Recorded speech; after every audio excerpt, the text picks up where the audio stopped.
Good morning, Rams, and welcome to this week's K-Ram. I'm Gavin Carter. And I'm AJ Trujillo. We hope you all had a good spring break, Rams. As you all know, we filmed a lip-dub the Wednesday before break.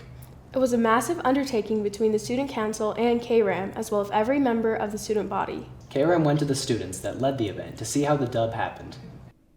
On March 16th, Rampart decided to bring back the Lip Dub, an event where all of Rampart gathers to make one video designed to show and spread school spirit. The Student Council organized the event and reflected on the build-up. You know, that very first week of March, we were kind of given that go-ahead thumbs up. You can go ahead and make this happen. But then it was finding a date, and it took multiple layers of meetings with people to figure out what that date could be. But we didn't want to lose our window either, since they had finally given us the grace to go with it. So right before the lip dub, we actually got here really early and we were setting up and decorating the building, and then seeing people come in all their blue and gold, I was really excited for it to start happening. It was really cool seeing it started because I had seen all the behind the scenes, and it was really cool seeing everything that kind of led up to that moment. Throughout the event, many people volunteered to act as dubbers, lip-syncing songs as they took us down the halls of Rampart. For me, it's something outside of my comfort zone for sure. I'm not a dancer whatsoever, so going out there and giving it my best was really, really fun. Pretty quickly, I just came to love it, and I just realized that I got to put a smile on and just go for it, or else it's not going to look any good. For me and Colton and Cameron, who were all doing the flips, every take, we got closer to being more synchronized. In the last take, it was perfect all at the same time, jumped at the same time, landed at the same time. It was really cool. It's fun.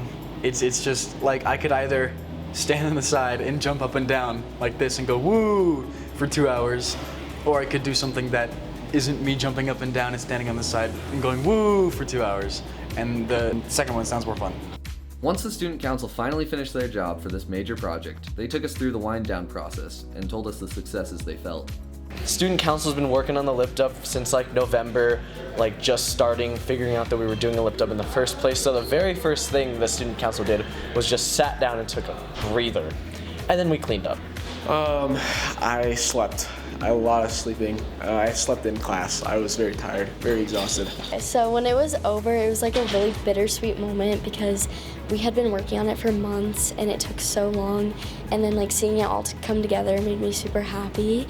So it was super exciting, but it was also kind of sad at the same time. I feel like I contributed to something that will last for a really long time. Post-graduation, I feel like I contributed to a project that will outlive me here at Rampart, and I think that's really cool. The Rampart community is an amazing community. We are a steadfast family, and that we can do anything that we are given to be able to handle. We pull it together and we make it become something really positive. The Lip Dub will premiere on Monday during the all-school assembly. Signing off for Kram, this has been Adam Carlson. Stay safe, Rams. The lip dub will be revealed in an assembly this week for the whole student body and available after the reveal on the K-Ram YouTube channel. This week in sports, we're taking a look at the RHS baseball team. The season is off to a bit of a rough start, but the team has plans to turn it around. Spring in Colorado can be very unpredictable and can impact the sports that take place. One of these sports is baseball. K-Ram spoke with the players to find out the challenges they face with weather during the season. We just started a couple weeks ago. We had our first game March 9th, and it goes all the way through May 7th. It's very cold, especially at the start of the season. We had a lot of problems with snow and getting the field cleared off. And then hopefully by May, it's going to start to warm up for us, get some good baseball days where it's not too hot yet, but still playable. It's pretty cold always. It's windy. It's not very nice ever. It's just not best baseball conditions to play in. Last year with COVID, we had a later season and it was a lot nicer. It was middle of summer, which was great, but this year it's kind of in the springtime, so we've had a few really cold games. The constant changing weather can impact their practice and game schedules. Whenever weather comes in, we have to just basically see how the field's doing, what field's available, and we just go from there. I have to run around, scramble a lot. I hope this is working there, go that direction, go, to the field, check on it. Sometimes I'm shoveling, so it depends on the situation. Early in the season, we had to move some of our games. Especially being an outdoor sport, it's hard to sort of accommodate all the rain sometimes and colliding with other sports, trying to take whatever space we can and adjusting. We have a lot of indoor practices in the gym, because if it's the field's all muddy from rain or snow, then we have to go inside, and that's harder because it's just a lot smaller. Games get moved a lot. our C-Team JV games get moved too for varsity opening up. It impacts my school schedule. I most of the time miss my classes for baseball, which puts stress on my academics. We've had a few cancellations already this season, especially with like the lower teams like C Squad and JV. Even though playing a sport during a challenging season can be difficult, the players all have things they enjoy. I do like the fact that it's towards the end of the semester. It's kind of fun to have kids that are seniors kind of going off during the season and stuff like that. So it's kind of an enjoyment to see them at the end of their career. Just hoping we make playoffs and we send these seniors off on a good note. Just coaching and getting to develop the players. For the spring sports, it's nice to get outside, especially after the long winter. And a lot of these guys have been cooped up either inside or just not outside and being as active. Great getting to know them all and developing and seeing them improve. I mean, we're only a month into the season and they're already phenomenally improved. I like the opportunity for nice weather, although we don't get it all the time. It is nice sometimes to play in the 70s. I just like the aspect of it. I love all the guys. I've been doing it for 4 years and they're just like brothers to me. They joke around. We're all like really close and it's just amazing. As the season continues, we wish players the best of luck with weather and other challenges that may arise. Good luck, Rams. This has been McKenna Blatnick reporting for KRAM. Good luck with the rest of the season, baseball. In other news, the SSN program at Rampart has started a new green recycling initiative. You might have already seen these awesome students in the hallways collecting recycling bins from the classrooms. If you have been paying attention during the Blue 2 class period, you may have noticed a group of students cleaning out the recycling bins in our classrooms. For the recently added capstone projects, the SSN students have tasked themselves with the collection and disposal of our recycling. SSN is significant support needs, so it's one of our special education classrooms. And we go around the school and recycle. So every day during our life skills class, the group, we go and collect the recycling bins from around the school. Then the kids have maps of the building, so they're navigating the building with the map. They're checking off the rooms that they get. As they enter rooms, they're supposed to be saying good morning, hello, greeting somebody somehow. If nobody's in the room, they're supposed to mark it so that we can go back and get that recycling later. Because the school didn't have a recycling program before this, these students are truly making a difference. The teachers are really receptive to this, and we're getting more and more recycling every time we go. So rooms are getting cleaned out, people are being more conscientious about what they're doing with their paper and bottles and paraphernalia that they don't need, and that's exciting. But it also gives a sense of responsibility to the faculty and student body as they see them collecting it to go ahead and recycle, because it's all our school, all of our building. But their impact doesn't stop at the school level. They started a recycling initiative that hasn't been in action for years. Ms. Morris came to my office and asked me if we had a recycling program. I said I was not aware of one that was currently up and running. We do have a couple of recycling dumpsters that we have delivered. And she stated that she would like to get her students in on giving back to the school and was wondering if they could help somehow. It's something that's been needed to be addressed, and it's been something we've been really happy to help out with within the building itself.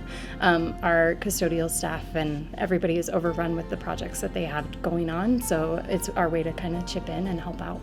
It's so easy to say, oh, we want the environment to be better, we want the earth to be better, but actually doing something about it. These kids are often underestimated, but this environmentally friendly new project shows the effects that they can have on a community. I think it's really important for the school just because the custodians are kind of understaffed and overworked right now. So it's really great that we're able to help them out by taking away one of those jobs that they weren't able to get to. It helps the environment. I think that it shows that the significant support needs classroom is an integral part of Rampart. It's a big part of putting in work, and like the kids in this classroom are amazing, and the more that they're out and the more that everybody gets to know them, the more involved they feel and the more they feel like they belong and that they're part of Rampart too. Keep recycling. It's important to show how certain students can make a positive impression on the way we run our school. Recycling is important, so remember to thank your SSN friends for making Rampart a more green place. This has been Jackson Champagne reporting for KRAM. Stay cool, Rams. A big thank you to our SSN program for making this happen. In our continuing student profile series, sophomore Gabby Dalrymple has an interesting outside job. She models professionally, so KRAM decided to find out what the job is like. Many students at Rampart have special talents. Outside of school hours, Gabrielle Dalrymple is a professional model. I started modeling a few years ago, and at first I didn't know if I liked it. It's very competitive, and There's a lot of judgmental aspects in modeling, and I didn't know if it was for me, but now it's way better. Overall, it's affected her very positively. She has just come out of her shell with it, and she's expressing herself better. Gabby has been affected by modeling by making her more happy, more positive, and she just has something she overall really enjoys. I think there's a level of confidence that modeling has impacted Gabby's life with. She's definitely confident in who she is as a person and what she has to offer. Modeling takes up a large portion of Gabrielle's time. Sometimes I have to leave early to go to a shoot, or during the weekends I don't have time to do much homework or get things done because I have things with modeling and I'm always gone. She's just achieving good things in school and in modeling, and she's just juggling both. So yeah, she's doing a real good job at it. She's found a way to balance modeling as well as basketball, as well as track. I think she's doing right now, and academics. She's just great at balancing that life. With all of her photo shoots and the large amount of time modeling takes up for Gabrielle, it's worth it for the amazing achievement she has made in the industry. I got asked to move to Greece to work for an agency there. She went to New York one time and modeled for the cover of a magazine. Recently, she got accepted into walking in Denver Fashion Week, which is a really big show, and that was pretty huge. Walking in Denver Fashion Week coming up soon. I think it's April 9th she's walking in that. Outside of modeling, Gabrielle inspires those around her and leaves lasting impressions. She's a person that you can lean on and trust, and she's always there for everybody, and she's very nice. So she's really nice and kind and sweet, and she's pretty humble about all that stuff. She works really hard for what she wants. In modeling, she works very hard. Gabby's an incredible human being. Determined, she's kind, she's caring about all the people around her. I'm very fortunate to have gotten to know her as a coach and as a teacher. Seeing her do it makes me happy because she's just out of her shell and doing what she loves. It's really inspiring to see how she goes after her dreams. I have decided to not go to college and to focus on modeling and move somewhere where I can pursue my career because it has brought me a lot of joy and confidence, and I love it. Despite her hardships and time commitments, Gabrielle leaves a lasting impression on those around her with her kindness and hard work. We are certain there are more amazing achievements in her future. This has been Caitlin O'Keefe reporting for Kram. Good luck to Gabby as she continues this unique career. That's all for this week, Rams. Kram will have a 2-week hiatus for our National Student Journalism Conference and competition next week in Los Angeles, as well as standardized testing the following week. We'll be back on April 21st. This has been Gavin Carter. And I'm AJ Trujillo, signing off for Kram. Stay safe, Rams. This week in sports, we're looking at... Sorry, I messed up. I'm gonna get a pass from somebody, yeah. I don't want to see myself and hear myself. I don't enjoy it, but they'll do it. Did you need that for the bloopers? Yes. Beef and broccoli from Panda Express is not good, and I'm stealing that from Adam Carlson. Kram examines the... What am I doing? What am I saying? This has been Gavin... I was thinking if there was another line I could steal, but 2's enough.